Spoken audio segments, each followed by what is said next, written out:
Hey babes, I'm Mother Dearest, and this is the Off-Script Parent.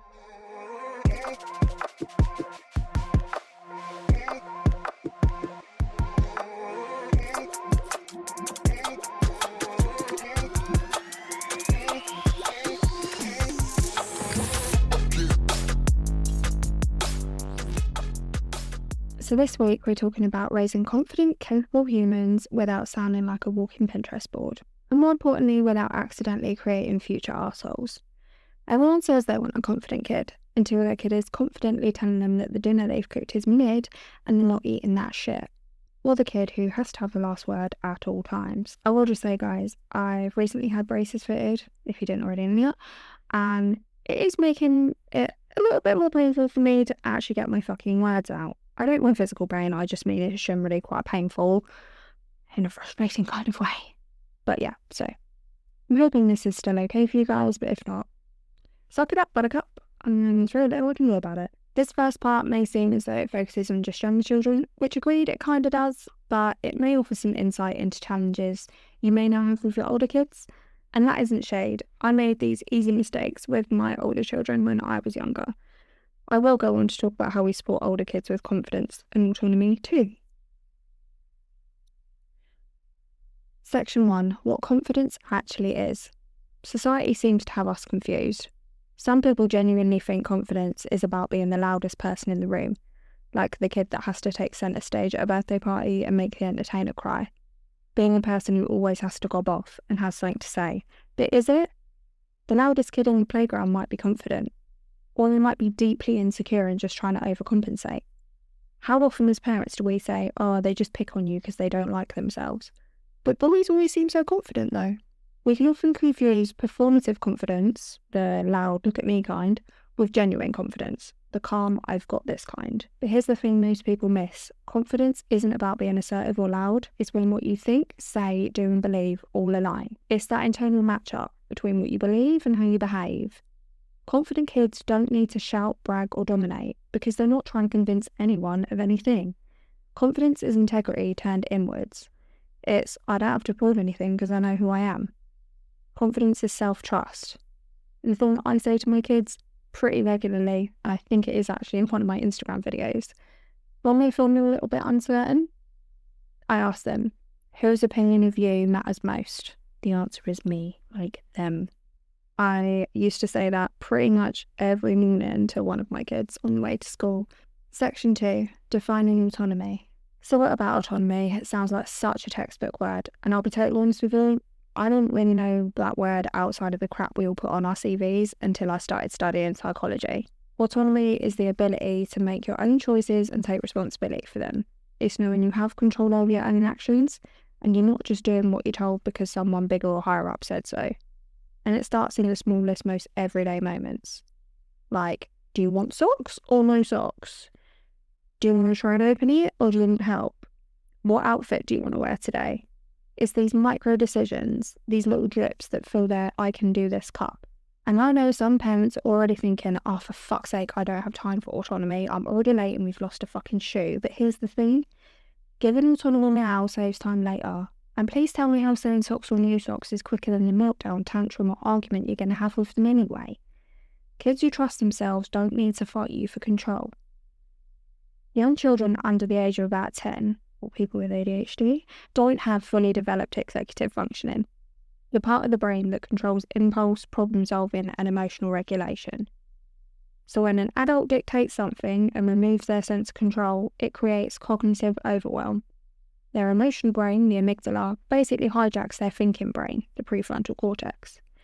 They can't organise those internal feelings now, so what on the outside we see as a meltdown is really just emotional dysregulation, not bad behaviour. We need to stop acting like kids learn autonomy through osmosis. They're not going to wake up one morning like, mother, I've gained confidence. No, babe, they need practice. Section 3. Letting fail. Here's the bit parents hate. This is the I'll do anything except that section. If you want a kid who is confident and knows their own mind and their own value, this is what you're going to have to do. Confidence is born from surviving failure. That's it. That is the TED Talk. We swoop in and act like personal bodyguards. We rescue, fix, over-explain and interfere. We project our own trauma. And that sounds really harsh, but I know it because I've done it and I've studied it. I always told my kids when they were little not to jump on beds, because I did it when I was 3, fell off, landed arm first and snapped my elbow like a fucking Kit Kat. I used to do my daughter's hair in plaits and all sorts of cool things, so that other girls at school didn't say she had shit hair. Wonder where that stems from. You have to look at what your kids are physically and mentally capable of, because if you never let them experience their own competence, they never develop confidence. Any people pleasers or overachievers out there? I'm going to assume getting things wrong wasn't exactly permitted as a kid, huh? Or it certainly wasn't celebrated or supported. Section 4. Empathy, the anti-arsehole vaccine. This bit is crucial. This is how we work in confidence and autonomy without ending up raising an arsehole. The kind of adult who says, with all due respect, right before being a dick, or I'm sorry you got offended. That's not really sorry then, is it, buddy? Empathy is what takes confidence from a weapon to a gift. And the way you build empathy is actually really simple. Talk about feelings. I know, but it is 2025 and we know we need to do this by now, right? So we can see that our kid is angry at a sibling or a friend, so we say, "You seem to be very angry, can you tell me what's happened?" And they'll say that the accused has taken something, said something shitty to them or hit them. The anger that we see is actually a secondary emotion that masks the primary feeling, which in these scenarios is likely pain, embarrassment, upset or sadness. If they cannot process that primary emotion, or they don't feel safe to be vulnerable, that's when a secondary emotion is going to step in. Think for a moment about when you last felt angry. Did anything lie beneath that? Probably a lot easier to be angry than admit you felt embarrassed or hurt, wasn't it? We need to walk them through why it's okay to feel that first emotion and how to identify it. The quicker we can see the primary emotion, the better we are at regulation, understanding others' emotions, and therefore empathy. It's very important though, when we approach feelings of our children, we are careful with our phrasing. "You seem to be feeling angry" is not the same as "why are you angry?" Firstly, we're assuming we don't know. Telling them what they feel doesn't help them learn. Explore what they feel and offer suggestions if they aren't sure. We experience emotions, we are not emotions. Labeling a kid as angry or frustrated, for example, will become an internal dialogue that will eventually end up being a self-fulfilling prophecy. Section 5. Autonomy language. Because sometimes we need to know where to start, I do have a PDF that you can email me for if you need a copy. Here's some phrases or questions that you can use when you want to keep the autonomy, but you also aren't really sure how to engage with them. "I see you're figuring it out. Can you tell me your plan?" You don't have to get it perfect, you just have to try. "Do you want help now, later, or not at all?" "I'm here if you need me, but I won't take over." "What do you think would fix this?" "You've got good instincts, trust them." Let's figure out what you learned, not what went wrong. Section 6. Balance with power. Sometimes parents get confused when they hear autonomy. They think it means their child now gets to negotiate rights like they're on The Apprentice. No. You're still the adult, you still have the final say, you're the emotional climate control of the household. Autonomy isn't actually a democracy, it's more like guided freedom. Your job is to decide what, their job is to decide how. For example, the what. We have to do a reading book or spellings today. How? Well, they can pick which one, where you sit to read, or maybe the book, the pen and notepad they use to practice their spellings. It just gives them that element of control. Just look to offload a decision to them when you can. Section 7. Teenagers. The era of opinions with a capital O. Teenagers need autonomy like plants need sunlight, and if you block it, they'll wilt or rebel. Either way, it's not fun.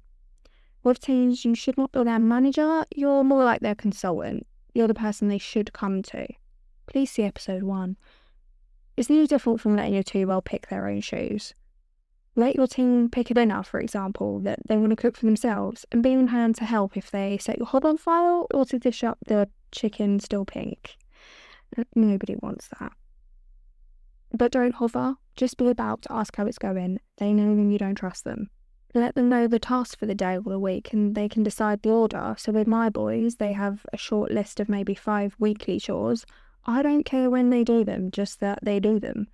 They have some daily chores, but again, they can do it in whatever order and when in that day they want. They know what time they're allowed out until and the radius in which they can go. Beyond that, as long as their location is on for safety purposes, I trust them to do as they please with that time. Give away decisions where the outcome is what you wanted anyway. They just got there on their own terms.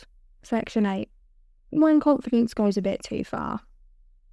We've all seen a child who is maybe over-embraced their autonomy assignment. They maybe start to think they're the absolute shit because they've got this new way of thinking and seeing the world. And between the ages of 13 and 15, they really start to think they're grown, but they ain't. We got to check that, but being kind and empathetic ourselves. We got to say things like, you're right to speak up, but let's maybe work on the timing. Or your confidence is amazing, but let's have some kindness into that delivery. Your opinion was valid, it doesn't make it fact. Like, we don't want to shit on them, but sometimes they do need some redirection, we'll say. Section 9. Research.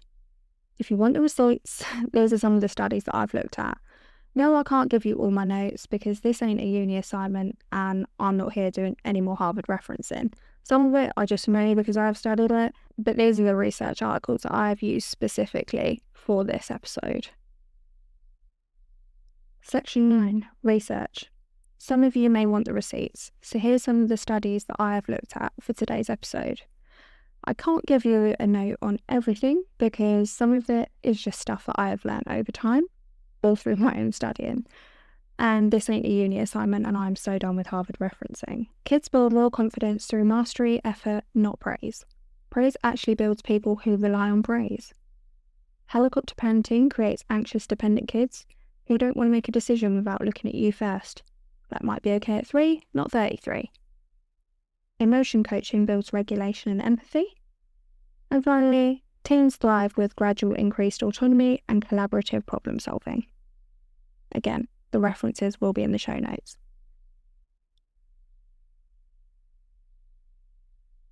So what have we learned today?